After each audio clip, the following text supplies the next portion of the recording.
Production support for this episode of Gadget was provided by the University Catholic Center, the Jesuits of California Province, and Gateway, the beauty and power of one.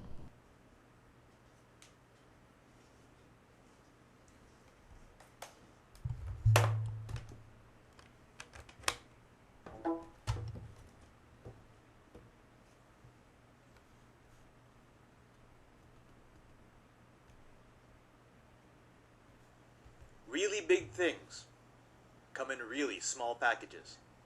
The Corsair Voyager on this episode of Gadget.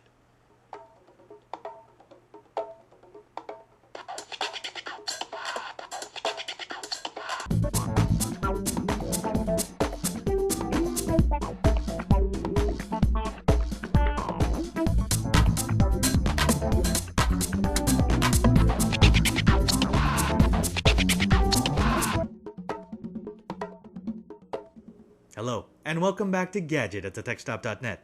It's a place where it's always time to get your geek on. I'm your host, Father Robert Ballecer of the Society of Jesus. That's the California province of the Jesuits. We're the largest religious order in the Catholic Church, and we're here in the Center for Apostolic Technology at the University Catholic Center on the campus of the University of Hawaii. Now, I want to start off by thanking everyone out there for the last 2 weeks. These 12 episodes over 14 days have just been a lot of fun. I mean, we've been able to get a lot of gadget goodness out to you. We've been able to play with some really cool gear. But we're going to have to slow down now. I mean, we are in Lent, so there are a lot more priestly obligations that I'm required to do. But also, we're just really tired. Now, we're not going to stop entirely. We're actually going to try to get you 2 episodes a week until we clear our backlog. And then we'll probably drop back down to the 1-a-week format. Of course, this is all depending on what you, our fantastic fans, say. So write us. Send us an email. Send us a voicemail. Get us a sign of what you want to see, and we'll make sure that if it's in our power, we'll do it. Now let's get on to the tech. Now you may have guessed that we're going to be talking about a flash drive. But it's not just any flash drive. This is actually the Corsair Flash Voyager. Much like the ATP Tough Drive that we took a look at in episode 2, this is one of those new breed of ruggedized flash drives that have high performance and at the same time very high survivability.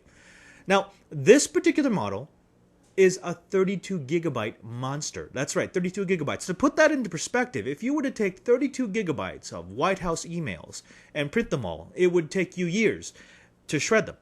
Now, it's not just the size that makes this thing cool. I mean, 32 gigabytes is quite a bit, but it's actually a very capable device. It's got this rubberized shell, this little silicon-type grommet that keeps out moisture, and it actually gives the device a little bit of stiffness without adding too much thickness. It's water resistant, it's shockproof, flashproof. We've actually cooked this thing, we've dropped it into boiling water, we've run over it, we've jumped on it, we've thrown it around, we've actually played tennis with this thing, and it just keeps ticking. I mean, it really is a tough little device. Now, the toughness of the device isn't limited just to the exterior, just to the physical dimensions of the device. Electronically, they've done a few things to make this very durable. What they've done is they have used what they call electronic leveling, which picks different parts of the memory. It actually keeps track of which memory cells have been written to most often, and it will try to spread out its writes over the entire range of memory cells that it has available. What this means in non-geek speak is instead of writing to the same part of the memory until it dies, this will try to spread out the wear so that you really do get that 100,000 hours, the ungodly amount of hours that these things are rated for. Now, also electronically, this uses 8-bit ECC. So it's got error code correcting, which means that the data that you copy onto it it's going to be right. When you get it off, your documents aren't going to be corrupted. We've actually done a few thousand writes and reads on this thing, and we haven't had one serious problem yet. Now, as far as security is concerned, of course, there's the fact that I can freeze this thing in a block of ice and still use it. But it also comes with TrueCrypt, which allows you to encrypt all the data on your drive with 256-bit AES. That's pretty good. I mean, if you're using that, unless you're running an NSA computer, you're not going to be able to break into someone's data. Now, performance. Performance is pretty cool. 23 megabytes megabytes per second read. You've got 12 megabytes per second write. You've got 24 megabytes per second random read. And you've got 3 megabytes per second random write. Now, that last one is a little bit low just because whenever you're doing random writes, especially to a flash drive, it is going to drop down. To put that into perspective, when we ran performance test on this, which is the benchmark that we prefer to use out here because it throws a couple of curveballs at the drives being tested, there was no flash drive that scored higher than this other than that ATP tough drive. And remember that this is 16 times larger than that drive. Corsair actually has a GT version of their Voyager. They're lower in capacity, but they were much higher in performance. It's basically double the performance of the standard version of the Flash Voyager. So you do get the ability to sort of pick and choose what attribute you want. Do you want the blazing fast speed? Do you want the super high capacity? Or do you want something in between? Now, that being said, it's not as if this is a slouch. I mean, this is got to be the fastest flash drive that we've used since we had that ATP tough drive. And the fact that I can put 16 times more data on it means that it does allow me to have a lot more options. Since it's bootable, there's all sorts of possibilities with putting Linux live CDs on this and booting off of it into my laptop, or using Norton Ghost to store several different images of my Windows operating system. Price. This is where you see the negatives. 4GB version of this drive is only $23. The 8GB version goes up to $50, still okay.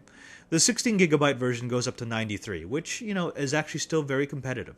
Now, the 32GB version, since there are, I think, one other manufacturer out there that does a 32GB memory device, is going to cost you $250. That's right, this little thing will set you back a quarter of $1,000.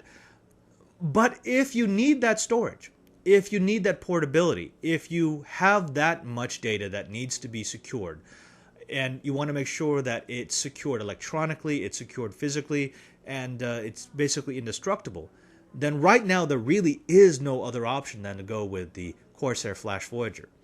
The fact that it comes with a 10-year warranty and is backed by one of the best memory companies in the world should give you that warm fuzzy that your data is going to be just fine. If you want to learn more about this, you can go to Corsair, www.corsair.com, and just look for the Corsair Flash Voyager. At last, the last 2 segments from CES 2008. It's been a blast bringing you this footage, even though it came in uber late with this 1-month anniversary of the end of CES. But we really enjoyed doing it, and we hope to do it again next year, or maybe a bit more timely.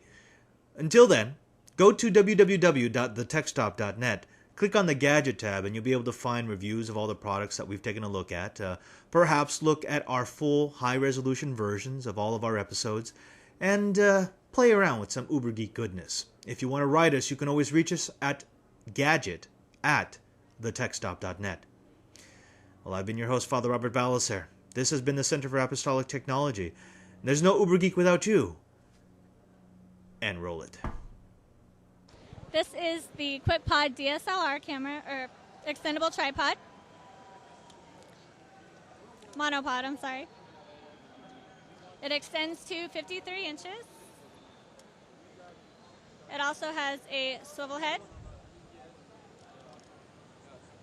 and a quick release. Attach your camera, slide it on. It's very simple. It also comes with a chest guard.